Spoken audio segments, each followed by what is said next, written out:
Alright guys, here's another commentary versus Warrior, Warlock, Shaman, which is a really hard team actually for this Kung Fu Cleave.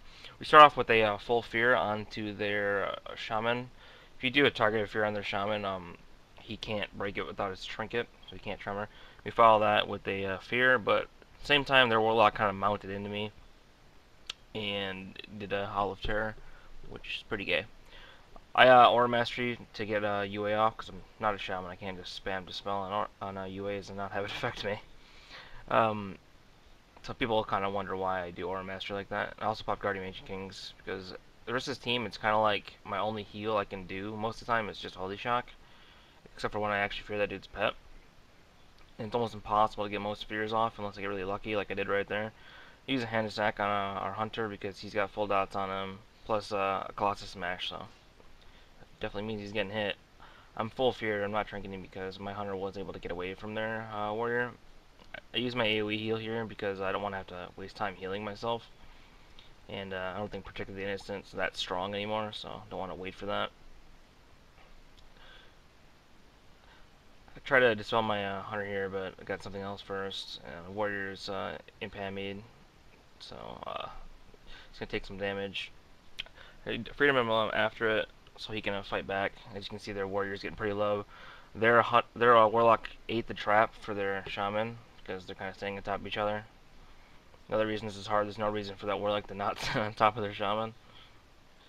The only person that really needs to move out is the Warrior, and he's not too great of an option to kill because it makes the Warlock do too much damage. At this time, they're pretty much just focusing down on our Hunter with some off dots on me, but that doesn't really matter too much since I'm not going to let myself get too low. Since this team is pretty prone to switching to me if I already bubble, but I haven't bubbled yet. The Shaman didn't even trinket my hammer, but we still do have the Warlock at half. But he's going to be totally fine, even though the Shaman got scattered and feared. He's stuck in the fear, but the Warlock did like port, so he's like, and it's too far range of my Warrior, so it's not taking really any damage. And that Shaman can do 50k non-crit heals, as you just saw there. Love those 50k non-crits. I bopped my Warrior because their Warrior popped Wreck, and that's usually the best time, I think, to bop him. Another Aura Master here to take off UAs. I'm just trying to reduce pressure. Even then, I still can't get all the UAs off because it takes too long to dispel everything. I bubble here because my Warrior's got full dots, plus rend and everything. Alright, we get a disarm on their Warrior, and I might get Hex here simply because I'm an idiot and I wasn't really watching. I thought I was actually out of range of their Shaman, but he's definitely standing super close. Sometimes you kind of just assume where people are standing, but that was not the situation. They don't do too much damage though right here, and I do stay out of line of sight, and I have a Infusion Light proc, so I'm able to heal up Proxy. You can't top him off though, because Paladin heals kind of blow.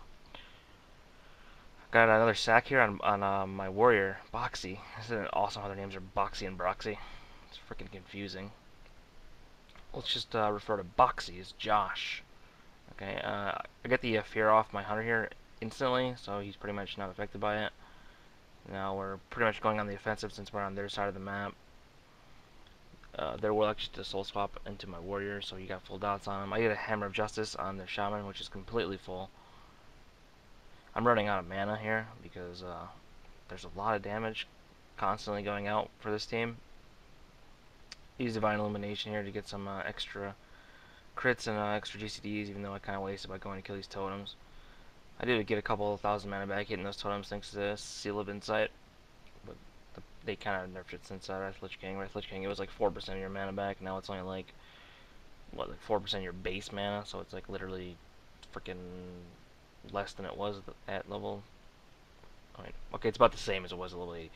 But yeah, they got a Death Coil and a Stun here on my Warrior, and I kind of started yelling at him because he kind of went behind that box there and did not need to do that. This is where you're going to see him barely stay alive. I don't know how, really, because I got Blanket CS into Hex. He has Shield Wall. He's pretty much living off a few thousand ticks of Enraged Regeneration. But I am able to keep him alive. I even get stunned, and then stunned again. But he has Enraged Regen up, and he is able to survive that. And that's what happens literally just because someone walks behind a box for about 2 seconds. fall a little bit behind in healing. We should have lost her there, to be honest, but he had a good enrage regen and shield wall. I freed him to impam me pretty much right away. The only person with a trinket down right now is the Warlock, so whatever we throw into the Shaman, he's going to be able to break. I'm like sitting around like almost only 10k mana now, under 10k mana, and I don't know how I'm going to keep him alive, but they get a really, really good burst onto their warrior. You know, because it's Kung Fu Cleave, so you got to rely on. And I'm pretty much barely able to keep my warrior alive here, because I do get a hexed, but he stays outside of their Warlock, only has a corruption on him. So he's going to be fine here. Anyways, thanks for watching. Remember to leave comments below, subscribe, like the video, even favorite it if you want. I don't really care about that, but yeah. And I'll see you guys next time.